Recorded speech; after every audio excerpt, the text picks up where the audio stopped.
دنیا کا خطرناک ترین ڈاکٹر جس نے اپنے ہاتھوں سے اپنے 200 سے زائد مریضوں کو ختم کیا۔ اس کا یہ ماننا تھا کہ جب میں اپنے مریضوں کو ختم کرتا تھا، ان کی جان لیتا تھا تو مجھے تسکین ملتی تھی۔ اس کے پیچھے کی وجوہات کیا ہیں اور کس طرح اس نے اپنا گھناؤنا کھیل 27 سال تک جاری رکھا اور اس کے بعد کس ایک غلطی کی وجہ سے یہ پولیس کی تحویل میں آیا اور پولیس نے اس کو حوالات میں بند کر دیا۔ آغاز میں تو اس کو اس بات کا مان تھا کہ میں کچھ بھی کر لوں، میں تو ایک خدا ہوں، لوگوں کی زندگیاں بچاتا ہوں، مجھے کوئی گرفتار کر ہی نہیں سکتا۔ جناب عالی، اگر اس کے بچپن کی بات کی جائے تو بچپن جس گھر میں یہ پیدا ہوا، باپ اس کا ٹرک ڈرائیور تھا، ماں گھریلو خاتون تھی اور کینسر کی مریضہ تھی۔ 1960 میں جب اس کی ماں کو کینسر ہوا تو اس وقت کینسر کا اتنا علاج موجود نہیں تھا، جس وجہ سے ڈاکٹرز اس کی ماں کی تکلیف کو کم کرنے کے لیے پین کلرز اور مورفین کے انجیکشن لگاتے تھے۔ اب بات آگے بڑھتی ہے کہ زندگی بھر اس شخص نے ایسے کارنامے سر انجام کیوں دیے اور کس ایک غلطی نے اس کو سلاخوں میں بند کر دیا۔ ڈاکٹر ہیرلڈ 1976 میں مانچسٹر کے ایک گاؤں ہائٹ میں اپنا کلینک بناتے ہیں۔ وہاں پر لوگوں کا علاج معالجہ شروع کر دیا اور آغاز میں ہی ان کے پاس لوگوں کی ایک بڑی تعداد آنا شروع ہو گئی۔ جس گاؤں میں اپنی خدمات سر انجام دے رہے تھے، اپنا ہسپتال بنا کر بیٹھے ہوئے تھے، اس کی آبادی 30,000 تھی۔ اس 30,000 آبادی میں 3,000 افراد اس شخص کے مریض سے، پیشنٹ سے علاج معالجے کے لیے اسی ڈاکٹر کے پاس آتے تھے۔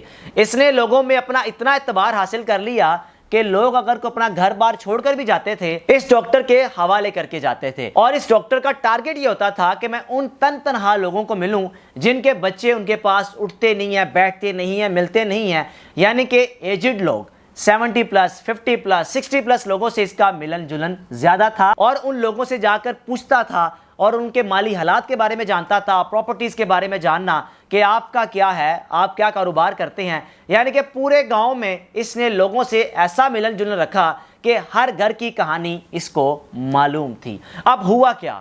1998 اگست کے مہینے میں ہائٹ کی میئر جو کہ 81 ایئرز ایج میں دنیا فانی سے انتقال کر جاتی ہیں، وہ بھی اسی ڈاکٹر کی مریضہ تھی۔ اب اس ڈاکٹر کو اس بات کا پتہ نہیں تھا کہ کیتھرین نامی خاتون جو دنیا سے جا رہی ہے یا جس کو میں ختم کر رہا ہوں، اس کی بیٹی وکیل ہے۔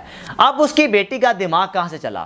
کس طرح اس کو یہ شک ہونا شروع ہوا کہ میری ماں دنیا سے گئی نہیں بلکہ اس کو مارا گیا۔ لیکن اگر علاقے کے لوگوں کی بات کی جائے، گاؤں کے لوگوں کی بات کی جائے تو کسی نے بھی اس شک کا اظہار نہیں کیا، کیونکہ ان کو پتا تھا کہ کیتھرین کی ایج 81 ایئرز اولڈ ہے، کوئی شک کر ہی نہیں سکتا تھا۔ اب وہ غلطی کیا تھی یا وہ کیا چیز کیتھرین کی بیٹی کے ہاتھ میں لگی؟ کیتھرین کی اپنی وصیت جس میں یہ لکھا ہوا تھا کہ میں اپنا گھر ڈاکٹر ہیرلڈ شپ مین کے نام کرتی ہوں۔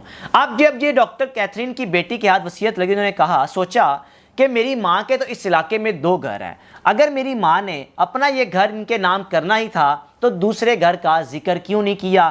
جس بات کا شک یا شبہ کیتھرین کی بیٹی کو ہونا شروع ہوا جو کہ ایک وکیل تھی۔ اب اسی دوران اس علاقے میں موجود ایلین میسی جو کہ جتنے بھی لوگ دنیا فانی سے انتقال کرتے تھے ان کی آخری رسومات کا بندوبست کرتی تھی۔ بقول اس کے کیتھرین کے دنیا سے جانے سے 4 ماہ قبل میں اس ڈاکٹر کے پاس گئی کیونکہ میں ان سے سوال کرنا چاہتی تھی کہ آخری رسومات کا بندوبست میں کرتی ہوں اور اب تک جتنے بھی افراد دنیا سے انتقال کر کے گئے ان میں اکثریت مریض آپ کے ہیں جو آپ کے پاس علاج معالجے کے لیے آتے تھے۔ ایلین ایک طرف ڈرتی تھی کہ لوگ اسے اس قدر پیار کرتے ہیں، میں جاؤں گی یا اگر میں نے سوال کیا تو ایسا نہ ہو کہ مجھے اس کا خمیازہ بھگتنا پڑے۔ ڈرتے ڈرتے ڈاکٹر کے پاس گئی، ڈاکٹر سے پوچھا جا کر، اول تو ڈاکٹر خاموش رہا۔ ڈاکٹر ہیرلڈ نے ایلین مسیح کے آگے فائلز رکھی اور کہا کہ دنیا سے جانے والے افراد کی لسٹ یہ موجود ہے، آپ پڑھ سکتی ہیں کہ ان کو کیا کیا بیماریاں تھیں اور کس وجہ سے دنیا سے گئے۔ دوسری جانب ایلین مسیح نے اپنی بیٹی سے کہا کہ حیران کن بات یہ ہے کہ جو بھی ان کے مریض انتقال کرتے ہیں ان کی موت بڑی پراسرار طور پر ہوتی ہے۔ کوئی کرسی پر بیٹھا دنیا فانی سے انتقال کر گیا، یا کچھ لوگ ایسے بھی ہوتے تھے جو صرف جاتے تھے اپنے بخار کی میڈیسن لینے، سر درد کی، لیکن وہاں سے واپس نہیں آتے تھے۔ یعنی کہ کوئی یہ نہیں کہہ سکتا کہ یہ شخص کلینک گیا، اس کو کوئی بیماری تھی جس وجہ سے وہ انتقال کر گیا۔ اب یہ کہانی چلتی رہی۔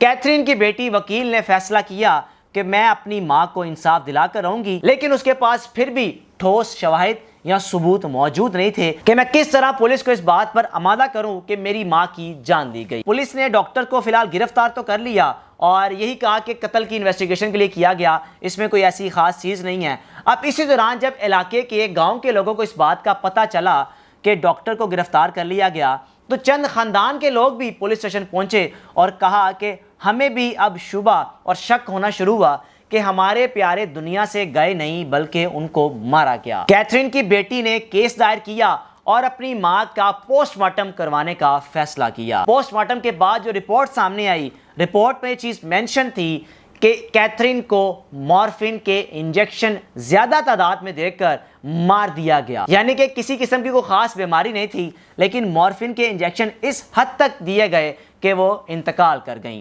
اب یہ کیس تو سامنے آ گیا، اب ڈاکٹر نے یہ کہنا شروع کر دیا کہ بھئی ان کو بیماری ہوگی تھی، ہو سکتا ہے انجیکشن خود ہی لگا لیا ہو، لیکن ایسا نہ کہیں کہ یہ کام میں نے کیا۔ اب اسی دوران جب علاقے کے اور بھی لوگ آئے تو انہوں نے آ کر کہا کہ ہم بھی اپنے پیاروں کا پوسٹ مارٹم کروانا چاہتے ہیں۔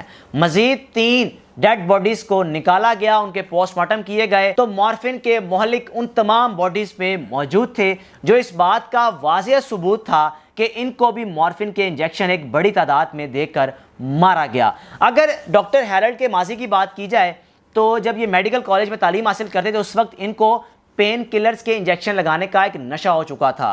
جن مریضوں کو انجیکشن لگاتے ان کو لگانے کے بعد خود بھی لگا لیتے تھے۔ اس قدر انجیکشن لگانے شروع کیے کہ جب آغاز میں ایک ہسپتال میں نوکری کرتے تھے تو 2 سال بعد اس بات پہ نکال دیا گیا کہ یہ ڈاکٹر خود نشہ کرتا ہے اور مریضوں کو بھی ایک حد تک پین کلرز کے انجیکشن لگا دیتا ہے۔ اب اس ڈاکٹر کا جو لائسنس تھا وہ بھی کینسل ہونے جا رہا تھا۔ اس نے 600 پاؤنڈ جرمانہ ادا کرنے کے بعد اپنے اس لائسنس کو بچایا اور اس کے بعد اپنے آپ کو نشے کی لت سے چھڑایا۔ نشے کی لت سے چھوٹ تو گیا لیکن اس کے بعد ہائٹ گاؤں میں جا کر جو کام شروع کر دیا کہ لوگوں کو مورفین کے انجیکشن لگانے کے بعد ختم کرنا شروع کر دیا۔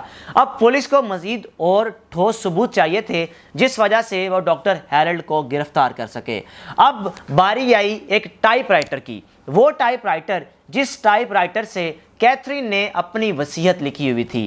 جب اس ٹائپ رائٹر کو دیکھا گیا، جو ٹائپ رائٹر کیتھرین کے پاس موجود تھا اور جو الفاظ اس وصیت میں لکھے ہوئے تھے وہ میچ نہیں کرتے تھے۔ جب ڈاکٹر ہیرلڈ کے ٹائپ رائٹر کو پکڑا گیا تو پتہ چلا کہ الفاظ جو لکھے ہوئے ہیں وہ ان کے ٹائپ رائٹر کے ساتھ میچ کرتے ہیں۔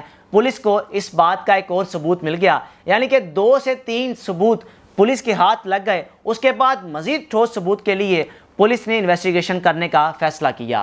اب ان کے لیپ ٹاپ، ان کے کمپیوٹر کا فرانزک کیا گیا جس سے یہ چیز واضح ہوئی کہ جو رپورٹس ان کے پاس فزیکلی موجود ہیں، یہ ریٹن موجود ہیں اور جو ان کے کمپیوٹر میں موجود ہیں اس میں واضح تعداد نظر آتا ہے، یعنی کہ جو فائلز مریضوں کی فیملیز کو دی جاتی تھیں یا یہ اپنے پاس ایک پرنٹ کے طور پر رکھ لیتے تھے، وہ اور کمپیوٹر میں موجود فائلز بالکل اپوزٹ تھیں، جو کہ پولیس کے لیے ایک واضح ثبوت تھا اس شخص کو گرفتار کرنے کا۔ اب جب لیپ ٹاپ کمپیوٹر فرانزک ہوئے تو اس کے بعد اس کو اس بات کا احساس ہو گیا کہ اب میں گرفتار ہو ہی جاؤں گا اور پولیس مجھے اپنی تحویل میں لے لے گی۔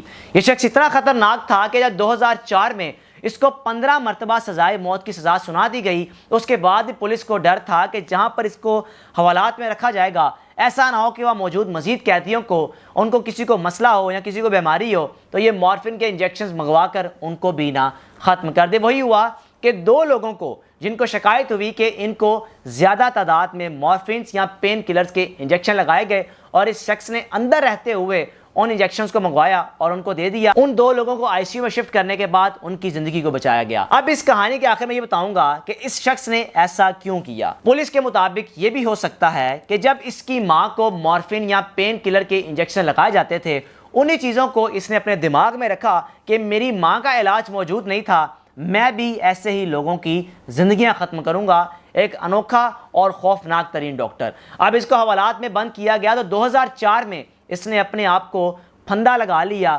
پھانسی کے لے لی اور اپنی جان ختم کر لی۔ اس کے پیچھے بھی ایک وجہ تھی، اس کی ریٹائرمنٹ میں ابھی وقت باقی تھا جس وجہ سے اس نے پھانسی اس لیے لی کہ اس کے بعد جتنی بھی مراحت ہیں، جتنی بھی پینشن ہے میری بیوی کو ملتی رہے گی۔ آپ اس ڈاکٹر کے بارے میں کیا کہتے ہیں؟ اور ایسا انوکھا اور خوفناک ترین ڈاکٹر جس نے اپنے ہاتھوں سے مریضوں کی جان لی، اس جیسی مثال دنیا بھر میں کہیں بھی نہیں ملتی۔ اپنے میزبان کو اجازت دیجیے، اللہ حافظ۔